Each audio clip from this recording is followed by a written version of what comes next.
Meus irmãos e minhas irmãs, paz e bem. Na antífona, que é aquele texto que substitui o canto de entrada, se se canta o canto de entrada, não precisa rezar a antífona, nós temos uma citação do Salmo para essa semana, que diz assim: sede o rochedo que me abriga. E vai atribuir a Deus diversos outros títulos, não só rochedo, mas casa, fortaleza, rocha. E conclui: vós me conduzis e alimentais. É esta confiança na ação de Deus, um Deus que é próximo, que nos protege, que nós somos chamados a reavivar sempre de novo no nosso caminho de fé. Hoje nós continuamos a escutar a carta de São Tiago. E ele vai dizer assim, continuando o tema da provação. Talvez é um tema que nós devemos considerar com muita seriedade.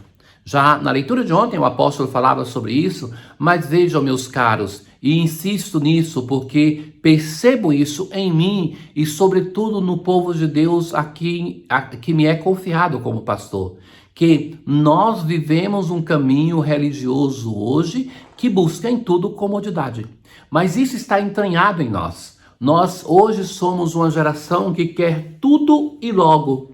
Então nós não aceitamos mais fazer o percurso, fazer o caminho. E a mudança em nós é uma mudança difícil. Então, assim vai dizer o apóstolo: feliz o homem que suporta a provação. Que tem a provação, que tem as tentações da vida, as provações e as tentações nos fazem crescer. Nós no Pai Nosso não pedimos para não sermos tentados, mas para nós não cairmos na tentação. Receberá a coroa da vida.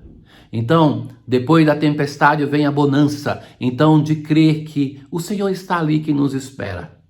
É Deus, ninguém ao ser tentado deve dizer, é Deus que me está tentando, pois Deus não pode ser tentado pelo mal e tampouco ele tenta ninguém.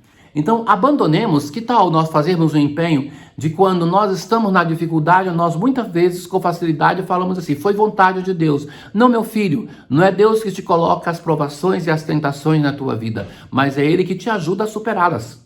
Então o apóstolo está falando aqui e é preciso, queridos, que quando nós escutamos a palavra de Deus, que nós depois fechamos essa palavra e continuamos com os mesmos velhos hábitos perversos. Então, o que é preciso ter consciência de que isso que muitas vezes sai da nossa boca é uma blasfêmia, que nós atribuímos a Deus o nosso sofrimento.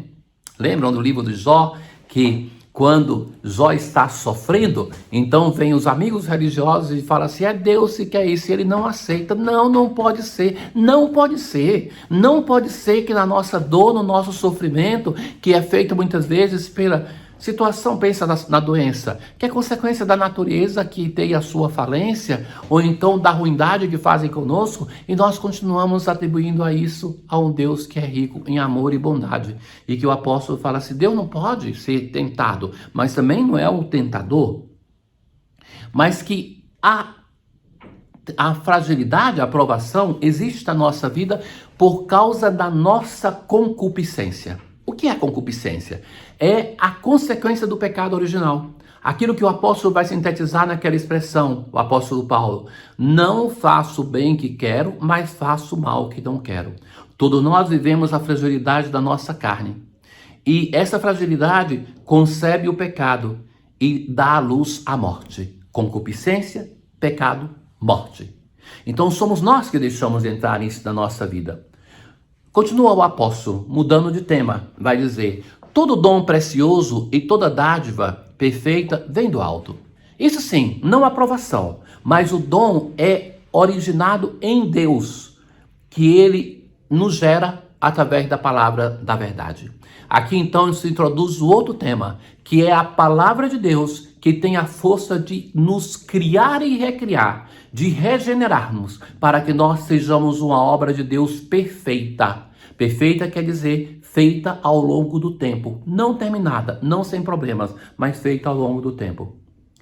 Hoje, a palavra de Deus vai dizer assim no Salmo 93, é feliz, ó Senhor, quem formais e educais nos caminhos da lei.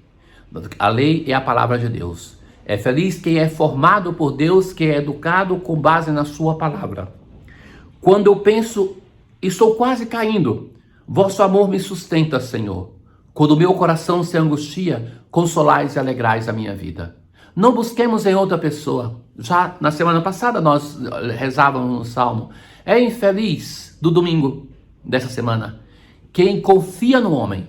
É em Deus que nós devemos colocar a nossa confiança. É nele, o Senhor, que nós devemos ter como o centro, o fundamento, o sustentáculo, a nossa rocha firme. É Ele. Não percamos o nosso tempo confiando nos poderosos dessa terra, porque eles não nos sustentam. Ora, caríssimos, na aclamação ao Evangelho de hoje, nós vamos dizer: quem me ama realmente guardará minha palavra, e meu Pai o amará. É porque queremos guardar essa palavra que nós ouvimos o Evangelho, que é a parte central, o ápice da liturgia da palavra. É o próprio Senhor que agora nos fala. Os discípulos, eles entram na barca e eles esqueceram de levar o pão. Na barca tinha apenas um pão. Então Jesus vai fazer uma recomendação. Mas os discípulos têm cabeça dura como nós, eles não conseguem compreender. E vai dizer Jesus assim: prestai atenção e tomai cuidado com o fermento dos fariseus e com o fermento de Herodes. Esse fermento que os discípulos vão pensar que Jesus está falando da ausência de pão, só pensam em comida. Então Jesus está falando, cuidado com a influência dos fariseus, cuidado com a influência de Herodes, porque eles têm uma imagem de Deus que não é justa. Eles não conseguem ver, mesmo depois dos milagres que Jesus faz, eles não conseguem ver quem é Jesus, que é o Messias. Então, já no Evangelho de ontem, os fariseus chegam pedindo um sinal, e Herodes, quando ouve falar de Jesus, já ouvimos isso, ele acolhe de Jesus somente aquilo que é cômodo. Muitas vezes nós fazemos isso com as pessoas. Nós temos diante de nós alguém que até está dizendo, está se explicando, está falando, mas nós fechamos os nossos ouvidos e não queremos escutar. Então, Jesus vai fazer uma série de perguntas hoje aos discípulos. Por que discutir sobre a falta de pão? Façamos-nos essa pergunta. Por que é tão importante para nós possuir a comida? Por quê? Porque nós temos a ilusão de prolongar a nossa vida nessa terra. Então, aquilo que é secundário se torna para nós centro, se torna objetivo, se torna o mais importante. Continua.